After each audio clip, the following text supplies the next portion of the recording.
Hey everyone, welcome to Ecstatic Pathshala, and today we are going to discuss the poem of class 11th English from your book Hornbill, and the name of the poem is The Laburnum Top. So come on, let's start our video. So this poem is written by Ted Hughes. He is the poet of our poem. So come on guys, let's start reading our poem. The laburnum top is silent, quite still. अब अगर मैं आपको इस pome का introduction बताऊं तो इस pome में लबर्नम ट्री की बात हुई है। लबर्नम एक ट्री का नाम है जिसके येलो कलर के फ्लावर्स होते हैं, ब्रांचेस होती हैं, एक छोटा सा पेड़ होता है और उसकी पॉइजनस सीड्स होती हैं। तो पोएट हमें इस ट्री के टॉप के बारे में बताते हैं कि कैसा ये जो ट्री का टॉप है वो साइलेंट होता है, स्टिल है, क्वाइट है और उस पर कोई भी हलचल नहीं है, कोई भी एक्टिविटी नहीं है। And everything is so silent there. In the afternoon, yellow September sunlight. So here, poet is talking about the afternoon of September. Poet कहते हैं अब सितंबर में कौन सा मौसम होता है? ऑटम होता है. पोएट कहते हैं कि लबर्नम का जो टॉप है, उस पेड़ का जो ऊपर का हिस्सा है वो साइलेंट है, क्वाइट है, स्टिल है और वो कौन सा मौसम है? सितंबर, यानी ऑटम का मौसम है, धूप है, सनलाइट है और आफ्टरनून का टाइम है. A few leaves yellowing, all it's seeds fallen. अब ऑटम में क्या होता है? सारी लीव्स येलो हो जाती हैं, येलोइश हो जाती हैं, ग्रीन कलर की लीव्स से येलो कलर उनका चेंज हो जाता है एंड सारे सीड्स जो हैं उसके गिर जाते हैं. तो पोएट यही बोल रहे हैं कि इस पेड़ की सारी लीव्स का कलर येलो हो गया है, अ फ्यू थोड़ी सी लीव्स का कलर येलो हो गया है और सारे के सारे सीड्स जो हैं वो गिर चुके हैं. Till the goldfinch comes. Now what is a goldfinch? Goldfinch is a kind of a bird.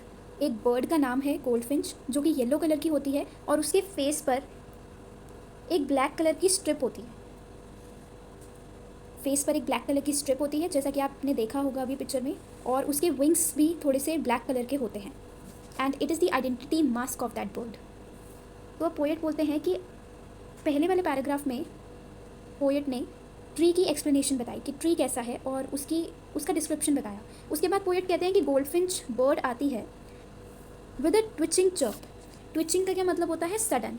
Chirp का मतलब आपको पता है, बर्ड का साउंड. तो एक गोल्डफिंच नाम की बर्ड आती है विद अ सडन चर्प. ऐसे चू चू चू करते हुए आती है एक बर्ड जिसका नाम है गोल्डफिंच.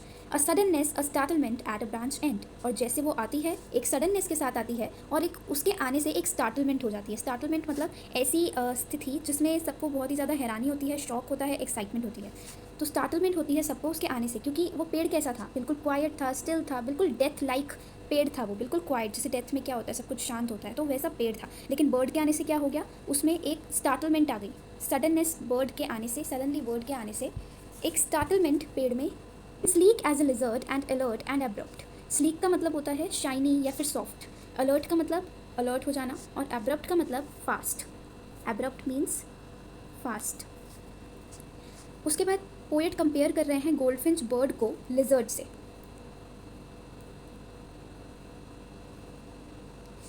पोएट कहते हैं कि जैसे ही बर्ड आती है उसकी बॉडी बिल्कुल लिजर्ड की तरह है, सॉफ्ट है, शाइनी है और वो बिल्कुल अलर्ट है और एब्रप्ट है. एब्रप्ट का मतलब मैंने बताया फास्ट या फिर rapid, you can say. She enters the thickness and a machine starts up. उसके बाद पोएट कहते हैं कि वो थिकनेस में एंटर करती है. Who is she over here? The bird, the goldfinch bird. तो पोएट कहते हैं कि वो बर्ड थिकनेस में एंटर करती है, मतलब पेड़ के उस हिस्से में एंटर करती है जहाँ पर बहुत सारे लीव्स हैं, फ्लावर्स हैं और उसका नेस्ट भी है. थिकनेस में एंटर करती है and a machine starts up. Now अब यहाँ पे मशीन किस चीज़ से कंपेयर की गई है? मशीन कंपेयर की गई है चीक्स से.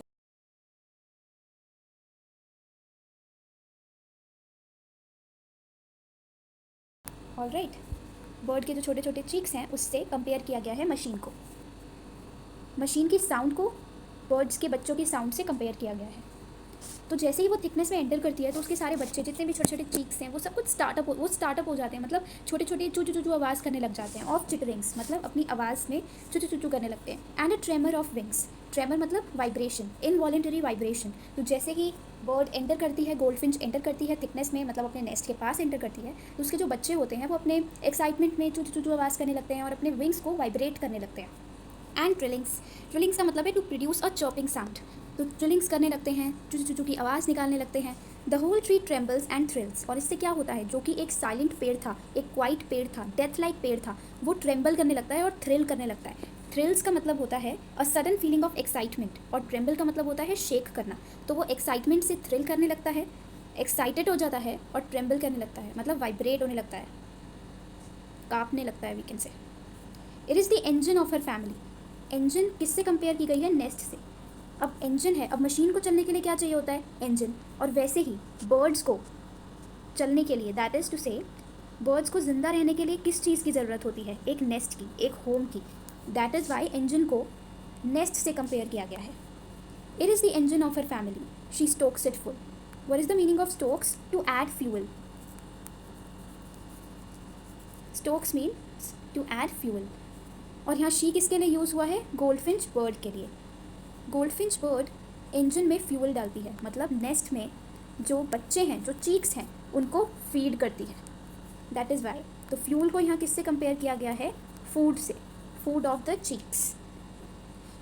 She stokes it full then flirts out to a branch end. Flirts out का मीनिंग क्या है? Moves out. मूव्स आउट मतलब गोल्डफिंच बर्ड जो है वो मूव आउट कर देती है, कहाँ पे? ब्रांच के एंड में। अब पहले कहाँ थी वो? थिकनेस में थी, और अब कहाँ चली गई? ब्रांच के एंड में चली गई। शोइंग हर बेड फेस आइडेंटिटी मास्क। अब जैसे आपने एक पिक्चर में देखा था पीछे कि उस बर्ड के फेस पर एक ब्लैक कलर का मार्क था, और ये उसकी आइडेंटिटी है।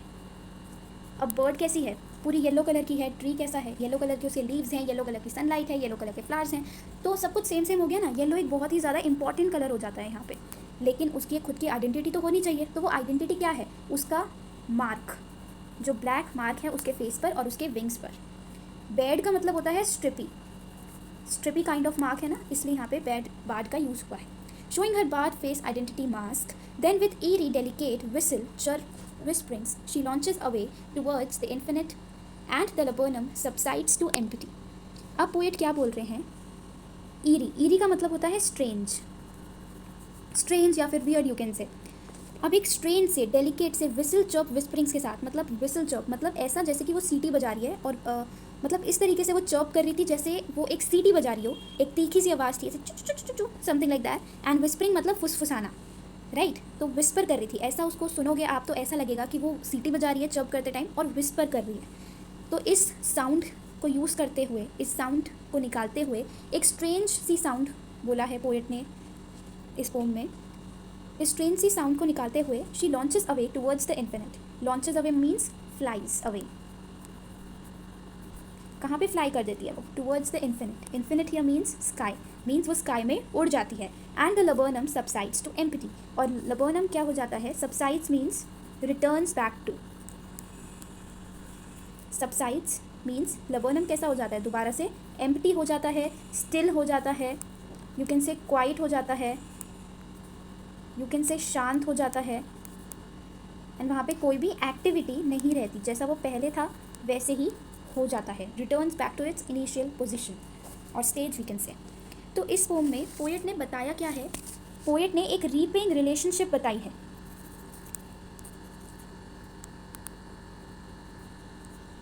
पोएट ने एक रीपिंग रिलेशनशिप बताई है बर्ड के बीच में और ट्री के बीच में।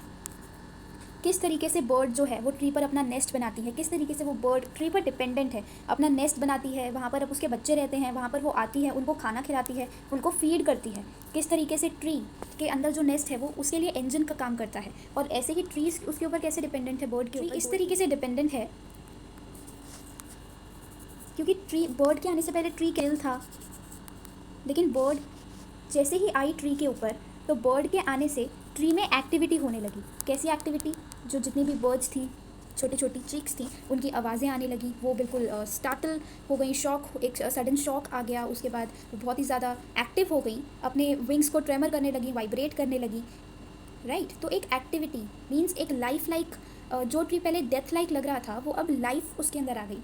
तो इस तरीके से ट्री भी बर्ड के ऊपर डिपेंडेंट है, और जब बर्ड चली जाती है वापस, तो ट्री वापस एम्प्टी पोजीशन में आ जाता है। दैट मीन्स वापस से क्वाइट, स्टिल और साइलेंट पोजीशन में आ जाता है जैसे वो पहले था।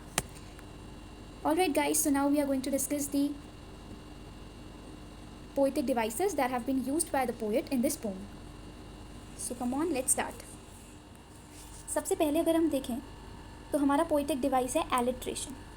Now what is an alliteration?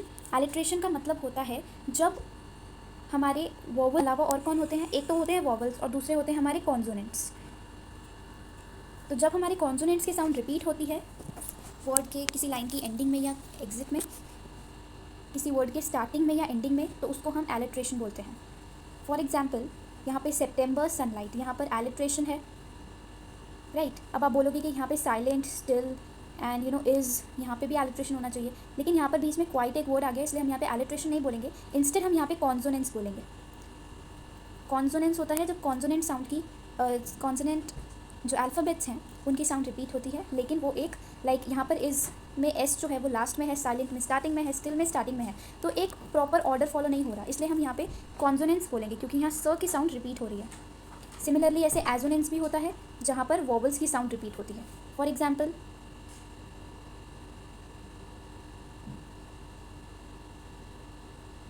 यहाँ पे हमें आई की साउंड रिपीट मिल रही है. दैट इज़ टू से इज़ में भी आई है, साइलेंट में भी आई है, क्वाइट में भी आई है एंड स्टिल में भी आई है, तो यहाँ पे आई की साउंड रिपीट हो रही है, इसलिए हम यहाँ पे क्या बोलेंगे, assonance. I hope that is clear to you. हम यहाँ पे अभी तक 3 पोएटिक डिवाइसेस फर्स्ट वाले पैराग्राफ में डिस्कस कर चुके हैं.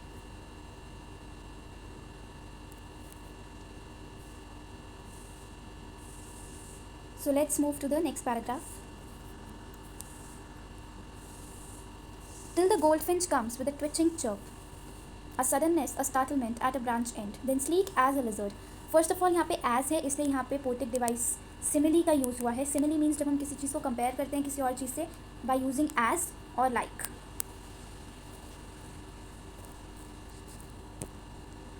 यहाँ पे ए की साउंड रिपीट हो रही है, तो यहाँ पे आप एसोनेंस बोल सकते हो क्योंकि ए एक वॉवल है.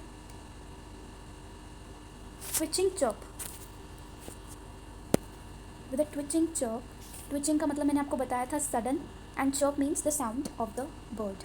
यहाँ पे सिंस एक साउंड की बात हुई है, इसलिए यहाँ पे हमारा पोएटिक डिवाइस है ओनोमेटोपिया. सिमिलरली ओनोमेटोपिया यहाँ पर चिटरिंग्स में भी है और ट्रिलिंग्स में भी है. ट्रिलिंग्स का मतलब मैंने आपको बताया था, to produce a chopping sound.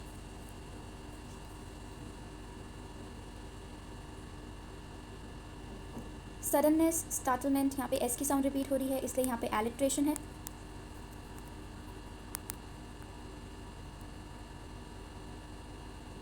Machine, now she enters the thickness and a machine starts up. Since यहाँ पे मशीन की नॉइज़ को कंपेयर किया गया है चिक्स की नॉइज़ से, इसलिए यहाँ पर है मेटाफर. मेटाफर एक ऐसा पोएटिक डिवाइस है जिसमें हम कंपैरिजन करते हैं without using the word as and like. Simile और मेटाफर में एक डिफरेंस है, दोनों में कंपैरिजन हो रहा है, बट सिमिली में एज और लाइक का यूज़ होता है, बट मेटाफर में नहीं होता, and you need to remember this. Similarly metaphor यहाँ पे इंजन में भी यूज़ हुआ है क्योंकि इंजन को कंपेयर किया गया है नेस्ट से, और यहाँ फ्यूल में भी यूज़ हुआ है क्योंकि फ्यूल को कंपेयर किया गया है फूड से, दैट द बर्ड्स और द चीक्स ईट. यहाँ पे ट्रेमर में, ट्रिलिंग्स में एंड चिटरिंग्स, ट की साउंड बहुत ही ज़्यादा रिपीट हुई है, इसलिए यहाँ पे हम कॉन्सोनेंट्स बोलेंगे. ट्री, ट्रेम्बल्स, थ्रिल्स, यहाँ पे भी कॉन्सोनेंट्स है.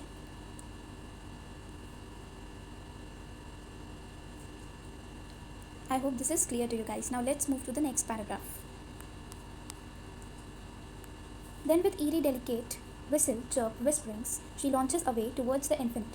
Whistle, chirp, whisperings में भी यहाँ पे onomatopoeia यूज़ हुआ है.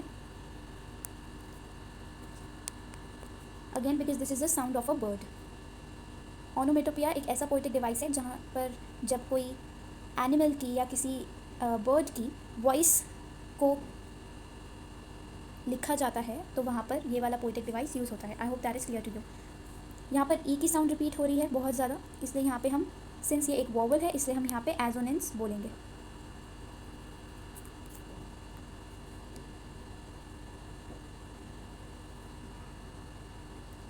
Towards the infinite. एक और साउंड यहाँ पे रिपीट हो रही है, दैट इज़ वो. विसल, विस्परिंग्स, वो की साउंड रिपीट हो रही है, इसलिए हम यहाँ पे एज एलिट्रेशन यूज़ करेंगे. Alliteration, we will say that here it is alliteration, क्योंकि वर्ड्स की स्टार्टिंग में ही है वो की sound. And the laburnum subsides to empty.